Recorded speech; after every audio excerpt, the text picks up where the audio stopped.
You know, ever since Mario 3D All-Stars came out, the discourse around this game has been pretty unhealthy. You have the crowd that played the game when it originally came out that let nostalgia cloud their judgment, you have the people who are playing the game years later who can't look past its primitive design choices, then you have those who played the game when it came out but struggle to go back to it because it's been so severely outclassed by games released since. Don't get me wrong, I understand that going back to old games can be hard, but there's a certain point where games just kinda stop aging, and Mario 64 reached that point back in like 2012. You can find countless reviews and retrospectives about how the game was revolutionary, graphics have aged, and mission design wasn't the best, but I've noticed a rise in players whose comments about the game make it seem borderline unplayable, and I've been trying to figure out why this is happening now. I think a lot of the distaste for the game can be chalked up to Odyssey fans going back to 64 expecting it to play similar, but instead make horrific discoveries such as finding out that the controls have a learning curve, older Mario games didn't reward you for just wandering aimlessly, and most terrifying of all, the game implements this archaic feature known as a difficulty curve. So not only are you supposed to get used to the controls, but the game actually expects you to get better with them, and actually play the stages they made instead of only farming the ones you like? Obscure concept, I know. Joking aside, the point I'm making is that just because a game lacks modern design sensibilities doesn't automatically make it bad, and given the rapid growth of the gaming industry and the games which caused that growth, a lot of people are overlooking that. In the most extreme cases, people see a game without online play or constant updates and they consider that game to be dead or not even worth buying. And I think that's a result of how games are viewed in the 2020s, with the most popular / profitable games essentially acting as digital social spaces or hyper-competitive battle arenas. So when you have the video game equivalent of a book written in Latin having a set beginning and end using an archaic design language, a lot of players won't feel compelled to play them because they're not as lively as the Digital Plaza or Gladiator match. And just like books, we all know that they're important and influential, but let's be honest, people don't like to read books like they used to. And while I doubt that players would go back to Mario 64 expecting online functionality, I firmly believe that modern design sensibilities are beginning to retroactively skew this game's perception. Now, I'm not here to run defense for the game. I personally enjoy it, but I know there are very valid reasons for people not to enjoy it. And I know how presumptuous this is gonna sound, but it seems like this new wave of people who dislike this game dislike it for the wrong reasons, which leads to my perspective about gaming discourse in general. I've found that the best way to enjoy a game is to first recognize what it set out to do and determine whether it successfully executed on that idea, rather than comparing it to similar games which may have had different goals. There's nuance to this, of course, but generally speaking, evaluating games this way allows me to enjoy them on their own terms and helps me to mitigate nostalgia, brand, or recency bias.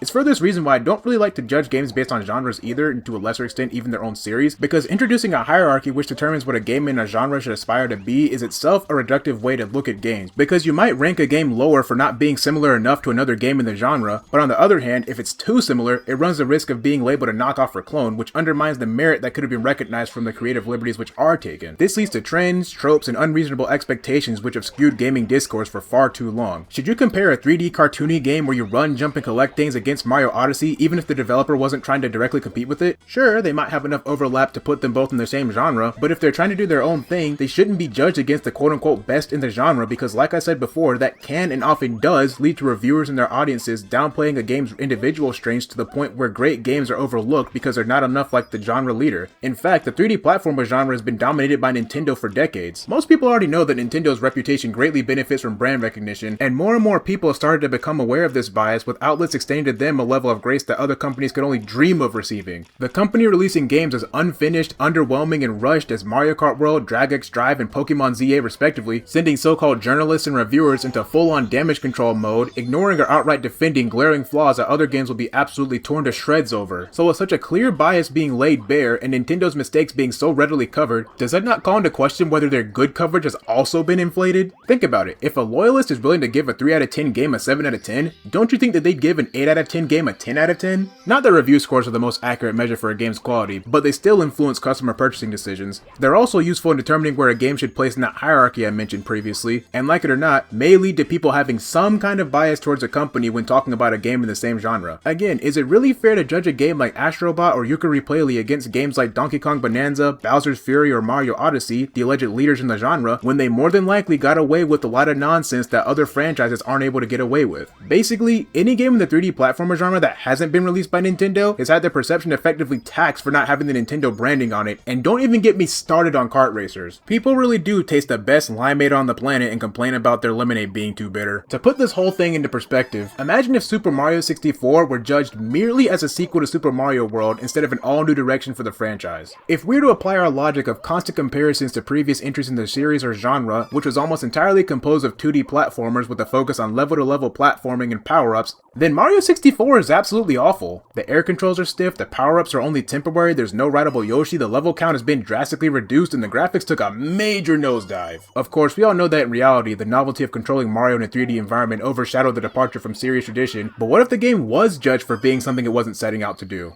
Well, we don't even need to look far to answer that. Sonic Adventure was a game that stuck even closer to the Sonic formula than Mario, maintaining the ring system, level-by-level action stages, and even power-ups unlike Mario 64, and while the game was actually received very well back in 1999, some revisionists in the 2010s convinced millions that the game was never good because it wasn't like the classics, despite the fact that the game was a more accurate translation of the series' 2D gameplay than Mario 64 was. But actually, the 3D Mario series has always been impacted by this kind of bias, just in a much more subtle way. Most people identify Super Mario 64 as a 3D collectathon platformer, which is a label that I highly disagree with. I mean, you collect stars, coins, red coins, and 1-ups. I mean, I guess you find secrets too. You know, the little zones that cause a number to appear over your head with no other visual indicators, completely imperceptible even in the pause menu. So let me get this straight.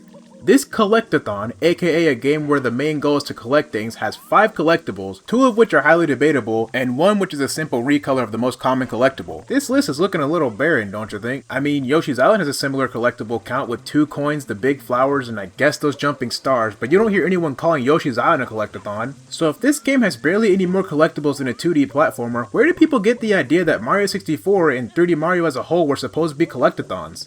One word: misconception. Collecting stars out of order in Mario 64 was actually a byproduct of hardware limitations and was really only supposed to be a one-off thing for that game only. When the game was being developed, they essentially wanted to bring the 2D gameplay into a 3D world, originally having 32 levels, but when doing this, the hardware limitations at the time caused the level count to be slashed. They also came to the conclusion that a greater focus on exploring a 3D environment would be the most fun, so they opted to use power stars to mark the end of levels. Though it's important to note that they had originally wanted to use flagpoles to mark the end of levels specifically, and while the levels in the final game definitely have an exploration element to them, many of the stars revolve around you following the beaten path until you divert to a linear platforming section. So despite common perception, the original vision for Mario 64 was to be a mostly linear experience. Unfortunately for Nintendo, fans and critics took a liking to the non-linear structure of the game to the point where the open-ended mission structure was not only praised but expected from future titles. And games which didn't utilize a structure were rather unfairly criticized for it, with the boot-up system being a derogatory term for when a game takes you back to the hub after completing an objective. And I say that the system is unfairly scrutinized because of all the signs pointing towards how much Nintendo tried to move away from the system in future titles. As early as Super Mario Sunshine, the various missions were labeled as episodes like a TV show. The word episode by definition means an event or group of events occurring as part of a larger sequence, an incident or period considered in isolation. I don't think it could be any more clear how Nintendo expects their game to be played, and given the more story-driven direction Sunshine takes in the first third, this structure makes perfect sense. But it doesn't make sense if you're trying to shove Sunshine into a jiggy-shaped hole. And if you're wondering why they didn't design the game in the non-linear way people wanted them to, the answer is simple. They just didn't want to. At this point in the gaming industry, I can't say that it was out of spite or arrogance. They were literally just trying to make the game they wanted the way they wanted it. This design sensibility continued throughout the years, and as the series went on, the games we got became more and more linear, eventually culminating in Super Mario 3D Land and 3D World. And I believe that a game like 3D Land was the game Miyamoto wanted to make back in 1996. Some evidence of this includes the fact that the quotes about the flagpole's omission from Mario 64 actually came from a 3D Land Iwata Ass interview, and Miyamoto taking a back seat for the development of Super Mario Odyssey. The game that everyone claims to have removed the boot-all system, but actually includes more pace-breaking sequences than any other game prior, but to keep things simple, which breaks the tradition of sending you back to a hub world upon obtaining the main collectible. Believe it or not, collectathons weren't exactly a defined genre yet, and keep in mind when Mario 64 released, we were 4 years removed from Donkey Kong 64, and the term collectathon is actually a retroactive label. This brings us back to the hate wave I'd mentioned at the beginning of the video. A lot of people who are playing Mario 64 decades later dislike the fact that previous 3D Mario games don't offer the same level of freedom that Odyssey gives you, and again, I call into question whether you're even a Mario fan because you claim to like the series while calling all the previous games bad. And while this attitude has definitely been more extreme for the newer crowd, as I've mentioned, this isn't even a new development, as fans throughout history have always taken issue with how linear 3D Mario games have been. So again, I have to ask, are you really a fan of someone's work if you're constantly asking them to change it to what you want? Alternatively, are you a blind fan for accepting everything an artist puts out? What even is a fan, and what separates a blind fan from a normal one? I don't think there's a truly definitive answer for this, but getting closer to a consensus means fundamentally rethinking how we approach this question. That being, the definition of what's considered a fan not being entirely determined by the fans, but also by the creators themselves. I believe that the true definition of a fan lies somewhere in there. The last thing I wanted to say is if you consider yourself to be a fan of a series yet you're constantly frustrated that the developers aren't designing the games the way you want them to, understand that there's a chance that you might be playing the game wrong, which is fine, but also bear in mind that the developers aren't exactly at fault for that. But with that all being said, I'd like to hear your thoughts in the comments below, and if you enjoyed this little ramble, then be sure to leave a like, and subscribe to see the next post as soon as it goes live. Alright, take care.